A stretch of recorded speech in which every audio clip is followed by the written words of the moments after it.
Hi, this is Wesley, This is Kashina. and you're listening to In Between the Lines. Zoom edition! So, due to a particular winter storm that is passing by our area at the moment, Yeah. we're switching things up, as you can see. You see our lovely main host here, Wesley. Hi. And you hear the lovely and beautiful Kashina as a ghost. I'm just there in spirit, literally. With her name being displayed. It is only me. I am just a ghost. Just this time, guys. Don't worry. Hopefully, whenever the weather allows us to, I'll actually be back to record in person. But as of right now, it is just going to be only through Zoom because of the weather. Yeah. But yeah, so hopefully, with that out of the way, we can start with today's lovely topic, which, Wesley, I'm going to give you a break today because, you know, Okay. you're always asking me if there's something I want to know. But Wesley, this time I have a question for you. Go ahead, ask it. Hey, do you want to know something? Sure. What do I want to know? Ugh, it's not like I like you or anything. Stupid. Buddy, are you alright? I'm only like this because we're talking about slice of life. But just to let people You had to hit that tsundere real quick, didn't you? to become a tsundere, you know that's a thing that happens in anime. But no, just to let people know, no, I don't have a negative feeling towards slice of life. Actually, there's a lot of slice of lives that are, you know, pretty interesting. I don't know. I just don't watch a lot of them. I mean, I'm pretty sure Wesley, you've seen a lot of slice of lives, haven't you? To my recollection, yes. I'm about to say probably a lot more than me. Yeah, between you and me, I feel like I've seen a lot more. Most likely. But so before we delve into the slice of lives that we have seen, how about you give us a quick explanation as to what a slice of life actually is? Basically, the quick rundown for everyone else is that a slice of life is basically a realistic representation of everyday life, pretty much. And I like how we say everyday realistic representation. We're gonna go into that here in a little bit, but just to give you guys some examples as to what would be considered some slice of life in anime, here are some titles that me and Wesley has written down together. Torodora. So, I'm about to say Torodora is one of them, and Wesley would love to talk about this later on when we get really, really deep into it. Yeah. Mushishi, it is about a guy who goes around the countryside. It's like, you know, Japan, and he helps fix supernatural problems. Another one is Nichijo, which is in My English. everyday life. Yeah, it's called My Everyday Life. It is a hilarious comedy anime where I want to watch it. I've seen clips of it. The animation in it is, it can go from simple to insane. Oh yeah, In I've seen clips of that one. You can list off the next couple. The next one after Nichijou is Anohana, which is just sad. It's only 12 episodes, but it's just sad. But then there's K-On!, something light and happy, full of music. Yay! Yay! Another really happy one that I just freaking love is my favorite is Miss Kobayashi's Dragon Maid. That is like my favorite slice of life up to this point. And then the last one we have on our short list is Real Life. People be popping pills. I'm about to say Wesley will be going deep into this one too when we get down to it. And there are much more slice of lives than we have listed right here. These are just some of the ones that we know about or have seen, or that some that you guys might know about. Yeah. So those are like a couple examples. I would say a good Western equivalent to slice of life for those who don't really understand what we meant at the beginning when we explained what it was. A good equivalent to this would be any live action sitcoms that you see. So any shows that are like episodic, that don't have like an overarching plot, or if it does, it's not really focused hard upon, because a lot of anime that you'll see, especially newer anime that's come out, they're very plot focused. Yeah. I mean, yeah, well, so you could say that a lot of seasonal anime that's come out recently, it has been very, very plot focused. Like each episode is very, very important. Yeah. But with these anime, with some of them especially, there's not really like a big overarching plot. As like, we'll soon. Oh, I did not mean to interrupt you. No, you're all good. You're all good. Like with Miss Kobayashi's Dragon Maid, yeah, there's not really much of a plot. If anything, you see a development of a relationship between the characters and stuff like that.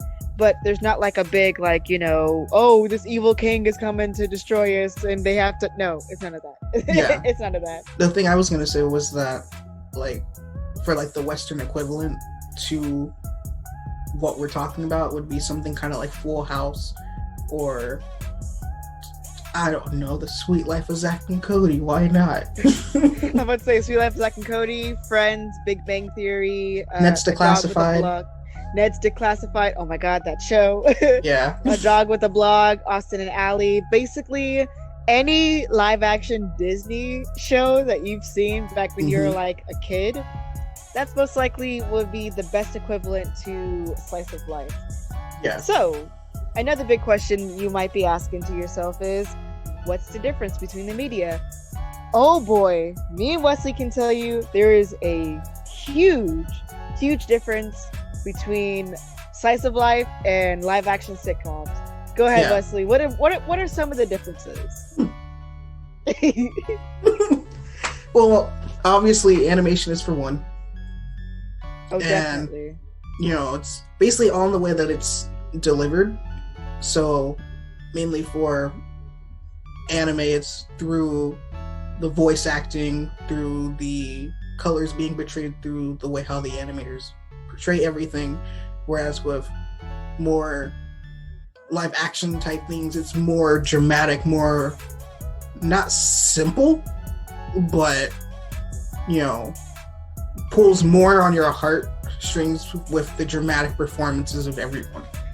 Oh yeah, I could see that. Like a few examples that come into my mind is like another live action sitcom that comes to mind is Wizards of Waverly Place, where some of the special effects that were pulled off were very simplified and stuff like that, because it's a weekly sitcom. It's supposed to be a new episode every week.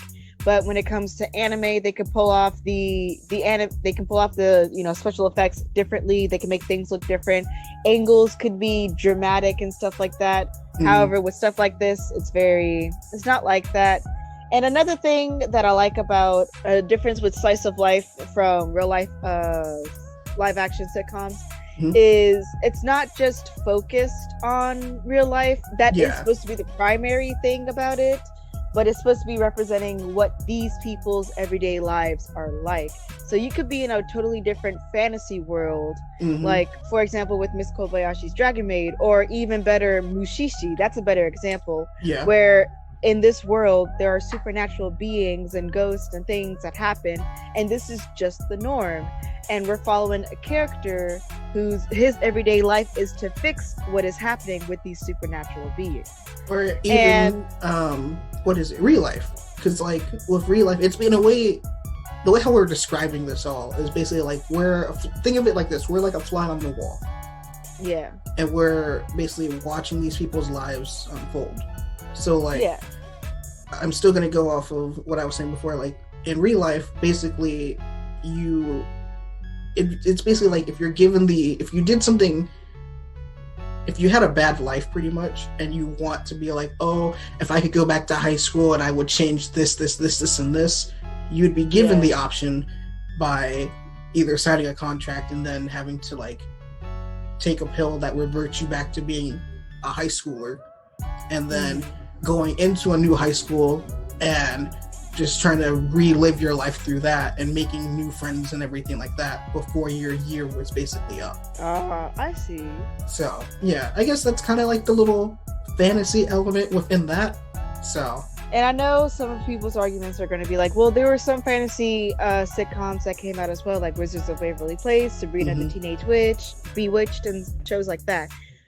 But those really, like, they relied heavily on comedy to help push like Yeah. the entertainment factor of those shows. And I'm not saying that all of these slice of lives, like a lot of them have comedy in it, but some of them can focus on very sad things, like especially in Mushishi. I haven't seen it personally myself, but I've heard about some episodes just being absolutely sad, and the fact that you just want to watch these people's lives, you know, play out normally. They help really push it.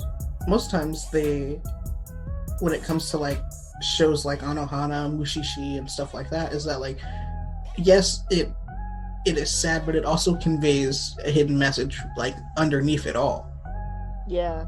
When it comes to sitcoms, though, it's just kind of like, you know, light material and stuff like that. It's hard. It's really hard to describe. They're really two different types of media, and this is just the closest equivalent to what slice of life would be if it was here in the States.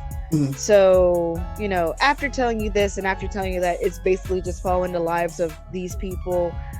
What actually makes this genre appealing? Why are there some people who really like, for example, Wesley, who really likes who really likes these slice of lives? So what are some things, Wesley? What are some things that you find appealing towards this genre?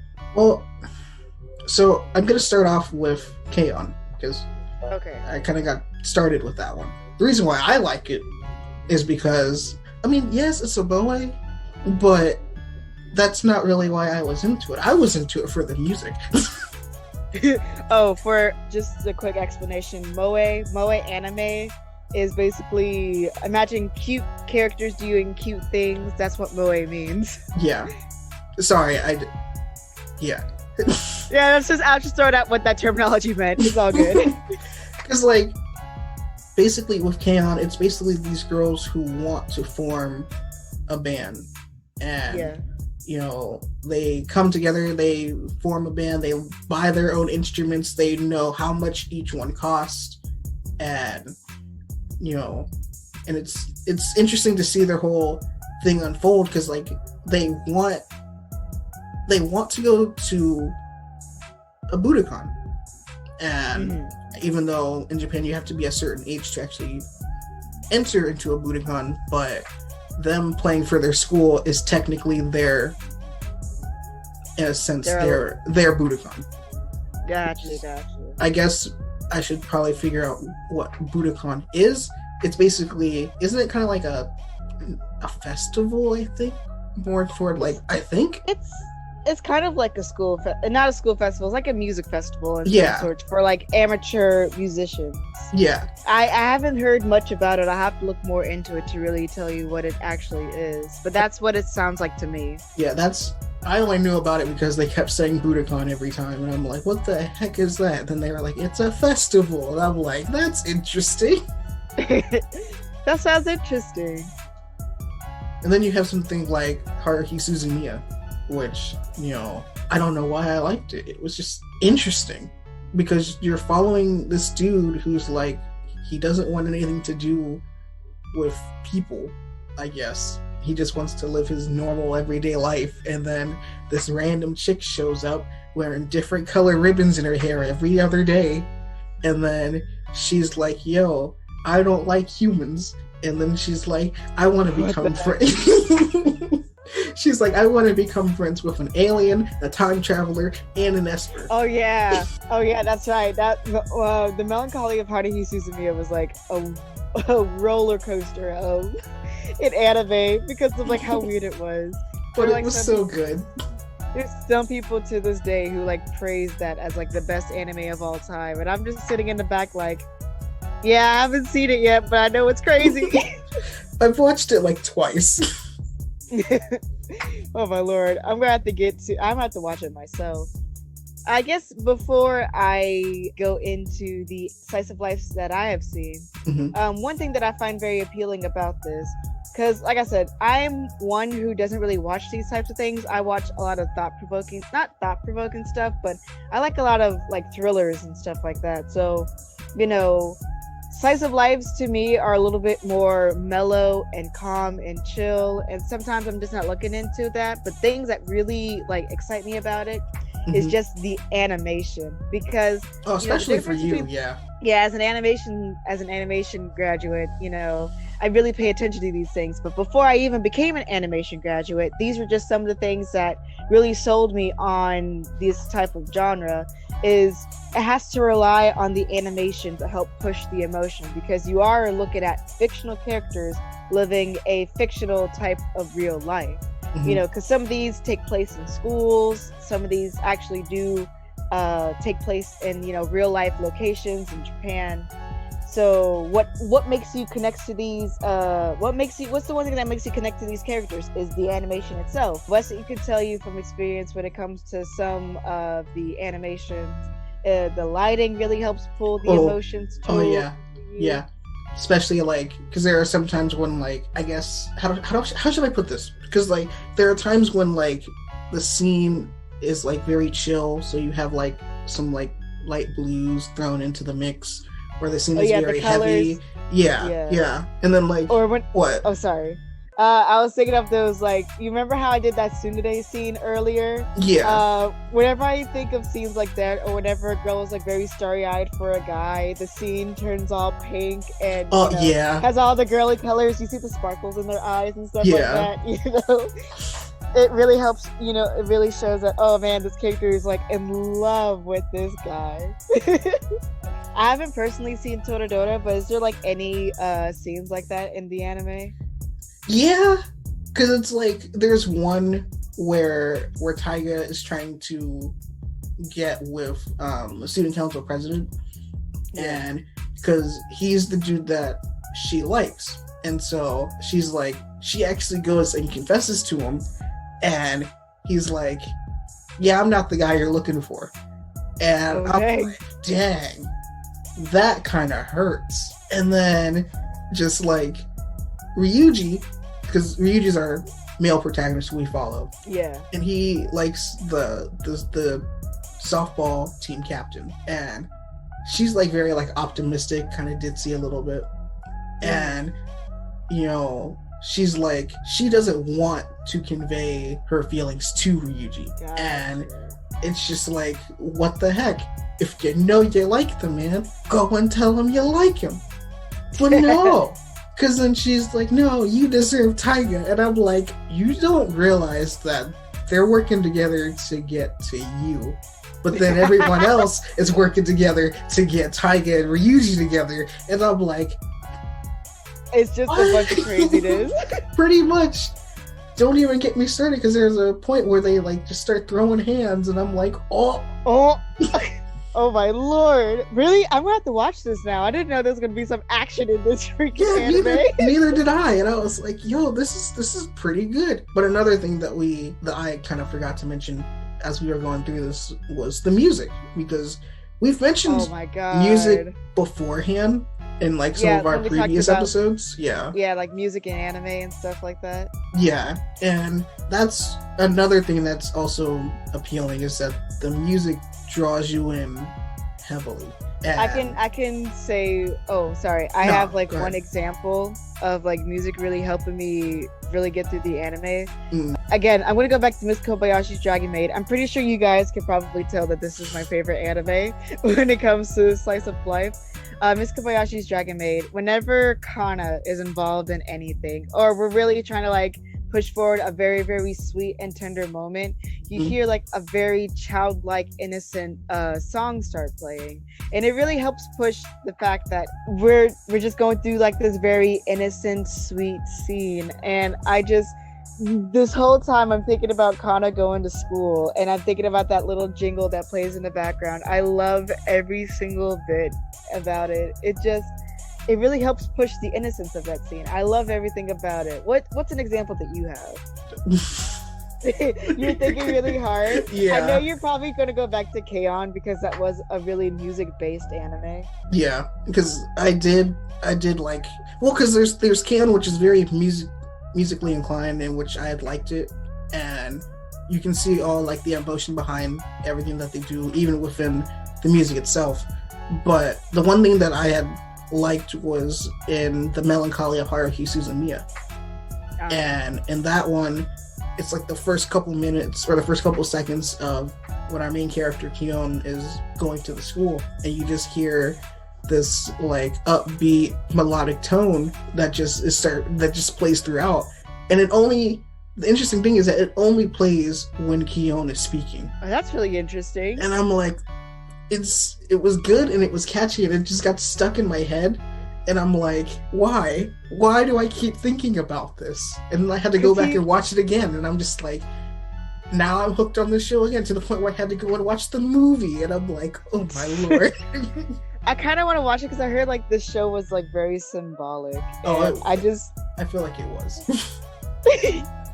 So I guess I should talk about some other shows, despite me just, craving about Miss Kobayashi's Dragon Maid. Some other slice of life anime that I've actually seen that I'm actually surprised these are considered slice of life, in all honesty, is Aggressive Retsuko or Aggressive If you that one is one, isn't it? Yeah, for those of you who don't know, the uninitiated, it is about a salary woman named Retsuko who is a red panda. Oh yeah, all of the people in this anime, they're all animals. And I think there's some symbolism behind it, but I don't look deep into it. But it is hilarious. I love it. We learn about her struggle as she got her dream job and everything. She's done everything that she needs to do. But we see how she goes through life and how she manages not to just lash out on people. Because being a salaryman in Japan, oh my gosh, that's rough. It is the roughest thing you could ever do. Yeah. And for her to get this dream job, we see the struggles that come behind it, and how the joke behind it all is every time she wants to release some steam, she looks like this sweet little innocent girl, but every night she goes to the karaoke bar and then she just starts screaming. Man, she sings Screamo, and it's like hilarious. I love everything about it. Another one that I've watched that is like super cute and I love everything about it, it's How to Keep a Mummy. It's a slice of life because we follow the life of this one guy who his dad constantly goes out and finds these supernatural objects, sends them back to his son, and then he just has to deal with it. And this time he gets sent back a mummy, and it is so cute because it's just this tiny mummy, and we spend the whole series of him learning how to take care of the mummy, and we learn about other little things. It's just so freaking cute. I love everything about it. And then this last one really did surprise me, is Mob Psycho 100. The fact that this anime is considered a slice of life, literally, my mind right now is anything could be a slice of life. I mean, like when you and me found out that Mob Psycho 100 was a slice of life, we were like, "Are you serious?" Like, that's obviously a shonen, but it's a shonen slice of life. Yeah. There's a lot of action scenes, but I guess it's a slice of life because we're following the life of Mob. Yeah. And we're seeing how he deals with having his supernatural powers. Oh yeah. Even though there is an organization going after him, but who cares? It's about a high school kid going through life. Everything is fine. What are some other ones? I know you've talked about Real Life and Totodora and K-On! Real Life, Totodora, K-On! So there's one that's called Anohana, which I mentioned previously, and that one's, I don't know, because like it's basically about, like, I'm trying not to get choked up here, but because it's basically this girl who's a ghost, and she's trying to like reconnect with all of her old friends, and just trying to like figure out something that she had lost, and then trying to get all of them together to basically reminisce about their childhood, so then she can move on to the afterlife. Oh no. Another one. I would cry. Oh yeah. I cried during that one, especially that intro, because oh no. Because like the thing is that, remember how when you were telling me about what was it? It was Corpse Party, I believe, or Death Parade, one of the two. Yeah. Death Parade probably. And you said that it does the thing with where like it plays the intro at the end of something. Yeah, it does that. Anohana does that. Oh, okay. Yeah, but another one is Violet Evergarden. Oh yeah. Violet Evergarden. That one was good. I've heard such good things about it, but I haven't seen it yet. I know that one's a tearjerker as well. Yeah, Yeah, it's a little bit of a tearjerker, but it's still good. If you guys want to look at it, I think it should still be on Netflix. Yeah, I do believe I believe I saw it on Netflix. Another one is Chimibio. That one, I just know the animation is wonderful. It is, and it's Chibio, something with illusion, or something like that. But oh yeah, it's interesting because you see things from people who grew up being like, oh, because it's this not really disease, but it's this. It's a common trope where you believe that you have some supernatural powers. Yeah. But you're literally just an ordinary person. Yeah. And then you have Rika, who's the girl with the eye patch, and she's like, "Behold the eye of the wicked lord," and I'm like, "What?" One thing that I did not know is that Ancient Magus' bride is a slice of life. I didn't know that either. Like, in a roundabout way, yes, I can see it as a slice of life, but to be kind of like straightforward, I don't see this as a slice of life. Because it's dealing with magic and everything in London. London, of all places. Well, Britain is a very magical place. Yeah, I know. You look into its history, yeah. I've been there. So you've actually been there. And, it's just... I can see it being a slice of life due to the whole relationship between Chise, who's our main female lead, and Elias. Yeah, his name blanked on me at the moment. I honestly haven't seen this yet, so I didn't know his name. I just thought his name was like Magus or something. No, his name is Elias, and it's basically... I'm not gonna run down the whole thing, but it's basically them teaching each other. So Elias is trying to teach Chie about magic, and Chise is trying to teach Elias about what it means to be human. Gotcha. That's interesting. I'll have to look into this. And then we got Haruhi Suzumiya. Which you talked about earlier, the god of all anime, apparently. Yeah. I've heard so many good things about this, and I know that it's an older, not too old, but it's an older, early 2000s anime that I need to get into. Yeah. So, as you can tell from our list, Slice of Life is, we've previously mentioned it, and it's been a joke throughout this whole episode, but, it's really hard to define what a Slice of Life is. Heck, it's even down to the point where I would say the only downside to slice of life anime is there's no clear borders as to consider what is actually a slice of life. Yeah. We tell you, okay, this is a shonen anime, you're expecting superpower fights or, things that relate to what would be very interesting to younger boys and stuff like that. Think of Naruto, My Hero Academia, stuff like that. One Piece. When I tell you that this is a shoujo, you're expecting cutesy, girly anime, magical girls, maybe romance, probably. Yeah. But when it comes to slice of life, you're thinking okay, maybe a high school drama or something like that. And an example as to an anime me and Wesley both believe should be considered a slice of life but isn't is Your Lie in April. Oh, Your Lie in April. It has everything that can be chalked up to a slice of life. Heck, it even is very traumatic, and it's everything that's about it is just, it's beautiful but sad, and there's a good ending to it. And I just don't understand why it's not a slice of life. I went through my anime list and it's no, it's not happening. Yeah, even before we started recording, we were trying to figure that out. Yeah, I don't understand it. But I guess that would be my only downside towards slice of life. Everything else about it, I would have to say, would be alright. Mm-hmm. I'm sad that I'm not more knowledgeable about it, but I mean, we all have our likes and dislikes, and I tend to lean towards anime that's not exactly slice of life. But how about for you, Wesley? Would you say you lean more towards slice of life, or are you just one of those people that kind of yeah, I'll just watch it? I mean, I kind of lean into it. I mean, I've already delved this deep, so you're I might as well just go in deeper. It's already up to my shoulders. I can see that. Well, we have reached the end of our Zoom episode, Wesley. Yes, we have. I appreciate you setting things up, and I'm sorry that I can't be there in person, but I'm hoping my spirit has helped us to get through this episode. I'm pretty sure it has. Anyway, thank you all, everyone, for coming. Thanks, guys. We hope you enjoyed listening to us, and thank you for tuning in to In Between the Lines.